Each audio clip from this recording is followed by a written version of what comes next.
Hello beautiful soul, welcome to Infinite Manifestations. In today's video we're gonna dive deep into karmic debt number 14. What if I have a karmic debt number 14? What are the challenges of karmic debt number 14 and how can you break free from your karmic trap? Your karmic debt number often comes from the numbers on your numerology chart. Also, not everyone has one, as there are only 4, 13, 14, 16, and 19. People born on those dates automatically have them as their karmic debt number. But to get it from your chart, you'll have to look at your other numbers. If you want to learn more about numerology, spiritual growth, and manifestation techniques that actually work, please don't forget to subscribe. A 14 karmic debt number represents the misuse of freedom, whether via pleasure or dominance over others. You may experience difficulty with self-control, overindulgence, and commitment. Your karma is to cultivate self-discipline and vulnerability with others. The 14 karmic debt is the result of prior deeds in which human freedom was misused. Those with a 14 karmic debt must adjust to constantly changing circumstances and unexpected events. There is a high risk of succumbing to drug or alcohol misuse, or overindulging in sensory pleasures such as food and sex. To overcome this karmic debt, all matters must be conducted with moderation. This fight is centered on adaptation and flexibility. You must be prepared to adjust to unforeseen events while remaining focused on your dreams and goals. Maintaining clarity and attention requires a well-organized personal space. To prevent being blown around by the shifting fortunes of the external environment, mental and emotional stability must be achieved. The key to the 14 karmic debt is commitment. You will gain freedom through disciplined work. I choose to firmly disagree with most numerologists who associates numerology karmic debt number 14 with the lifestyle concept of learning how to conduct your life in such a way that you are connected with and to everything in moderation. The bottom line is that certain items are simply not beneficial for you and should hence be avoided and not regarded aloud. Most individuals are actively attempting to figure out how to live their best and most balanced lives. Achieving this outcome, even if only partially, indicates that they are progressing toward greatness, which is a huge step forward. Whatever you do, as in an action, creates an outcome, a result, an equal and opposite reaction. Karma is therefore best summed up in one word: result or consequences. Karma is a result because what goes around comes around. The law of karma is also known as the law of cause and effect. That is why the law of karma, one of our universe's natural laws, is also known as the law of cause and effect, since every action has an equal and opposite response, also known as Newton's third law of motion. Allow your thoughts to concentrate for a few moments and think about how your life is currently going.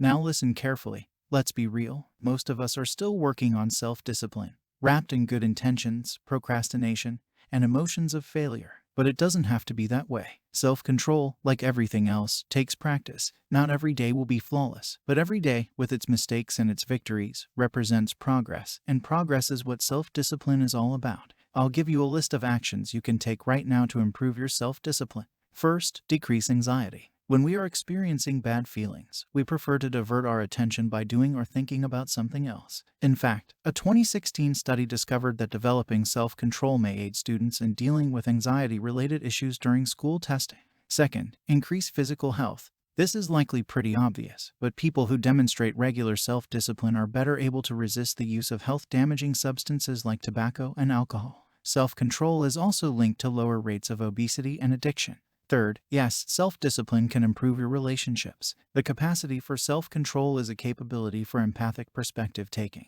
the ability to see things from someone else's perspective. By taking these steps, we may overcome our reflexive defensive emotions and embrace more constructive behaviors that contribute to stronger, happier relationships. It all boils down to discipline when it comes to learning to effectively lead yourself and others. Focus and self-control lead to happiness, achievement, and contentment.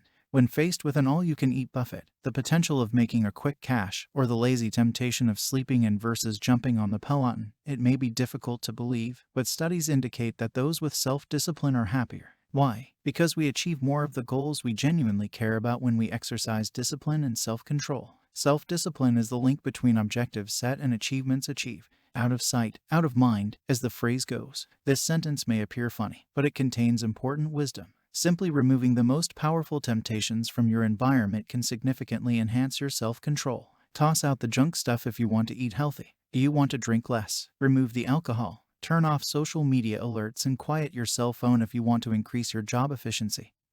And to-do list management. Set priorities and follow through. The less distractions you have, the more concentrated you will be on achieving your objectives. Prepare yourselves for success by ditching bad influences. Even with the finest intentions and well-laid plans, we occasionally fall short. It occurs. You will have ups and downs, wonderful accomplishments and heartbreaking disappointments. The important thing is to keep going. If you get stuck, ask the 5 whys to determine the fundamental problem and then move on. Allowing oneself to become engulfed in guilt, wrath, or irritation will only pull you down and inhibit future growth. Forgive yourself and learn from your mistakes. Then put your head back in the game and execute fiercely. Numbers are abundant in many aspects of our life. They exist on a fundamental, terrestrial level, assisting us in counting and measuring. They also play a metaphysical function. We can discern divine connections between events, destiny, and individuals by using the meaning of numbers. Numerology is the study of numbers' metaphysical connotations. It's one of the oldest truths, the realization that we are all spiritual beings having earthly and heavenly identities. When we die, our higher self remembers and decides to reincarnate. Each rebirth gets us one step closer to our ultimate goal, enlightenment.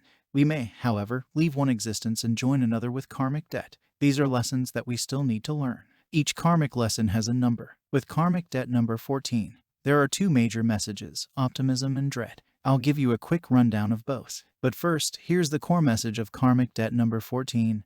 Keep going. You have trouble focusing a lot of the time. What you need to do is learn to focus on your career, your health, your love life, your friends, and your family. Karmic debt number 14 have a tendency to dump people to go find more interesting ones. Stop making excuses. Stop bouncing around without meaning. The journey of karmic debt number 14 is to find balance, have an adventure, but learn some commitment outside of it. And always remember, learn to control your fear. You need to face your challenges head on and come up with smart workarounds. 3 things to remember when you don't feel good enough. 1. You may disappoint people while still being excellent. You may do things differently and yet be happy. So forget about popularity. Concentrate on genuineness. Do what you do not for praise, but because it is the best thing for you. Practice self-respect, self-care, and being a dependable member of your own support system. 2. The procedure produces progress. Trust the path you're on right now. Also, keep in mind that real purpose has no time restriction. True purpose has no timetable. Don't overburden yourself with tension.